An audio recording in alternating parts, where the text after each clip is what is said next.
პარტიის ლიდერებს შეხვედრა ჰქონდა ანალიტიკური ცენტრის წარმომადგენლებთან ასევე, როგორც გვაქვს ინფორმაცია ჩვენ.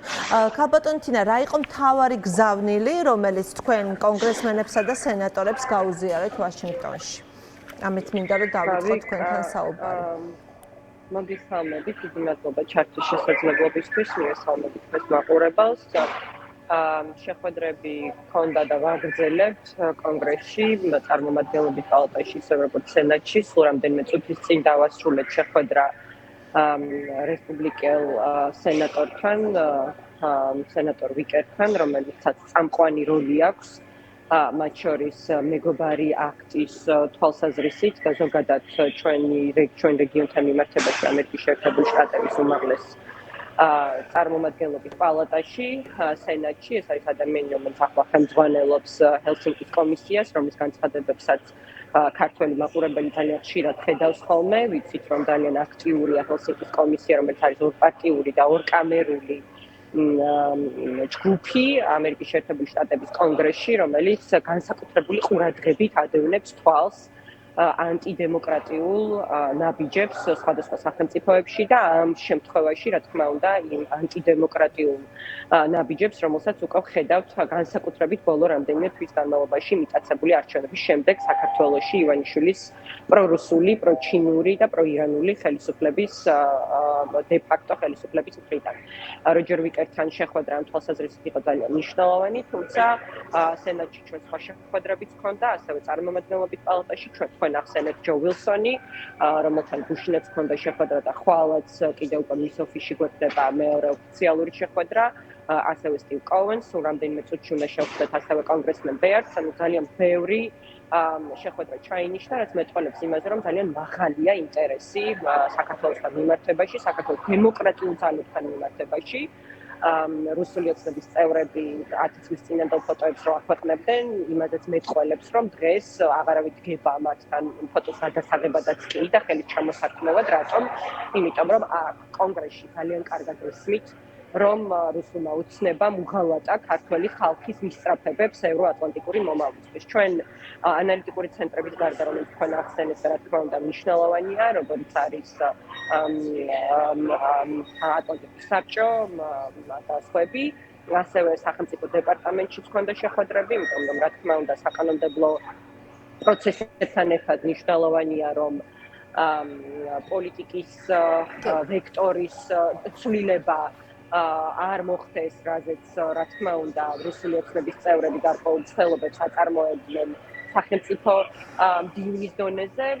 მარკო რუბიოსთან ბოლო შეხვედრის შესაძლებლობა ჰქონდა რესპუბლიკური პარტიის კონგრესზე, სადაც პრეზიდენტი დონალდ ტრამპის დასახელება მოხდა, სადაც მას პირადად გადავეცი პრეზიდენტი სააკაშვილის წერილი. მას შემდეგ ჩვენ ხედავთ, რომ რეალურად ჩვენ რეგიონთან მიმართებაში საუბარი არის უკრაინაზე, მაგრამ არა საქართველოზე, მაგრამ დამერწმუნეთ და მათ შორის ეს დღევანდელმა შეხვედრამაც მათ შორმა ძალიან კაფიოთ.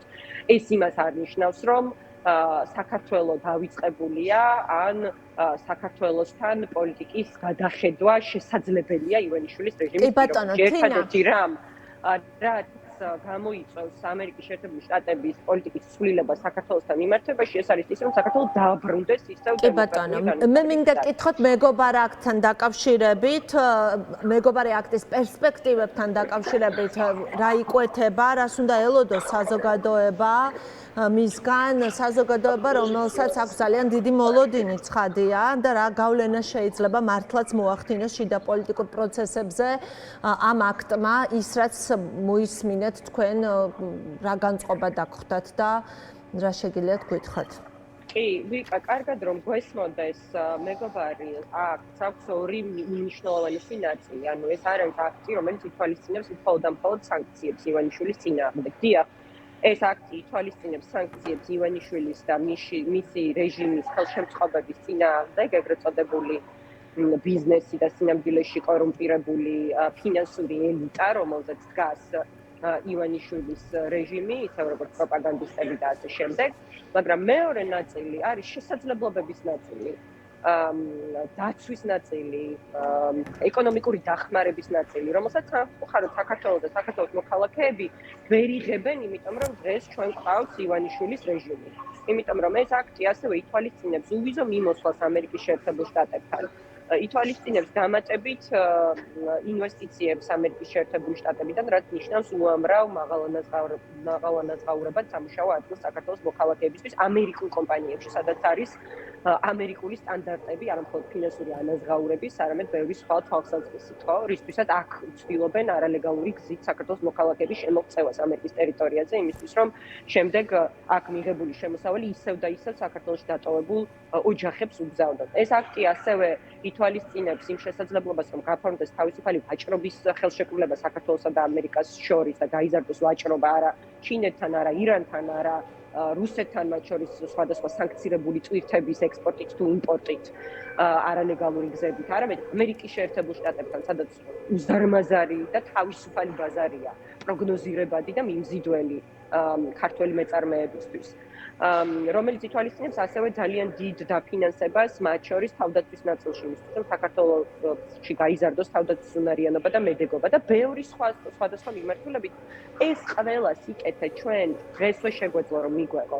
დღესვე შეგვეძლო იმას შემდეგ, რაც ამოქმედება მეგობარი აქტი და მერტ დროს მოხდება და აუცილებლად სენატიც დაამტკიცებს, რა თქმა უნდა, მეგობარი აქტს და შემდეგ უკვე პრეზიდენტი დონალდ ტრამპის ხელმოწერის შემდეგ შევა ის ძალაში.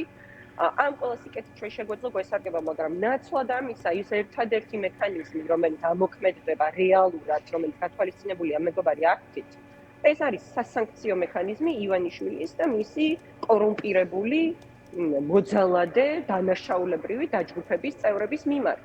და სიახლეში ეს ჩვენ არ გვინდა, ჩვენ ამერიკის შეერთებულ შტატებში დავდივართ, გვინდა რომ ვისაუბროთ იმ სკეთეებზე, რაც ჩვენმა ორმხრივმა სტრატეგიულმა ურთიერთობამ და მეგობრობამ შეიძლება მოიტანოს ჩვენი ხალხისთვის. იმიტომ რომ ამერიკისთვის საქართველო როგორც დემოკრატიული და სტაბილური და სანდო პარტნიორი ჩვენს რეგიონში, რა თქმა უნდა, უმნიშვნელოვანესია, გარდა იმისა, რომ რუსეთის მოსაზღვრე ქვეყანა ვართ, ასევე, რა თქმა უნდა, ამერიკელებს ძალიან კარგად ესმით შავი ზღვის მნიშვნელობა და ეს შორის არის ფაქტი, რომელიც ყველა შეხვედრაზე დადგა, რომ ზუსტად შავი ზღვიდან, ზუსტად ანაკლის ღრმაწლოვანი პორტიდან გააქციეს ამერიკელი ინვესტორები ბიძინა ივანიშვილმა და მისმა კორუმპირებულმა დაჯგუფებამ. ეს არის დაჯგუფება, რომელიც მათ შორის აზიანის ბაზაშიც კი ცდილობს ჩინელების შემოყვანას. ეს არის რეჟიმი, რომელმაც პროგრამა, რომელიც პრეზიდენტმა სააკაშვილმა დაანერგა, როდესაც ამერიკელები ქართულ ბავშვებს ინგლისურს ასწავლიდნენ, ჩანაცვლდა პრაქტიკულად ახლა ჩინური ენა უნდა ისწავლონ ქართულმა ბავშვებმა.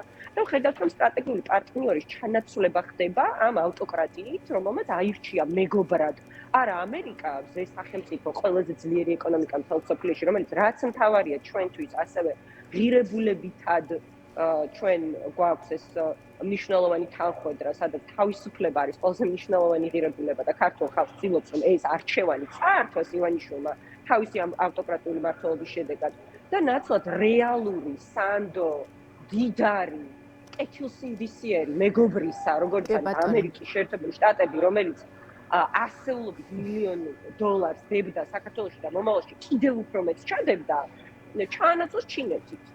კომუნისტური ჩინეთით და ირანით და რუსეთით. ხო და ჩვენ ეს არ უნდა დავუშვათ და ამას ვუწევთ ზუსტად რა თქმა უნდა ყველას ვისაც ვწდებით და ამის ახსნა პრინციპში არ ჭირდება, იმიტომ რომ სრული კონსენსუსია იმაზე რომ ქართულ ხალხს ჭირდება ამერიკის შეერთებული შტატების თანადგომა, მხარდაჭერა და დღეს ამ თანადგომის და მხარდაჭერის გამოხატულება არის მეგობარი აქტის მიღება. ვიკა ასევე უნდა ვახსენო, შემიძლია რომ ჩვენთან ერთად ვიზიტში იმყოფება პრეზიდენტი სააკაშვილის უმცროსი ვაჟი ნიკოლოზ სააკაშვილი, რომელიც ასევე ძალიან საინტერესო პერსპექტივას სთავაზობს კონგრესმენებს და სენატორებს და მთავარი წინადადება, რომელსაც მუდმივად ამბობს ხოლმე, არის ის, რომ მისი მამა იჯება იმისთვის, რომ მან წინააღმდეგობა გაუწია პუტინს და ესეც ძალიან კარგად კი ბატონო, მადლობა. რომ ამისთვის იხდის ის თავისი თავისუფლებით ამ ფასს. ასე რომ ამ ბრძოლაში თავისუფლებისთვის ჩვენი ქვეყნის კეთილდღეობისთვის და წარმატებისთვის აუცილებლად გავიმარჯვებს უკრაინაც, თავისუფალი სამყარო და ჩვენი ამოცანაა, რომ ჩვენ ისტორიის სწორ მხარეს,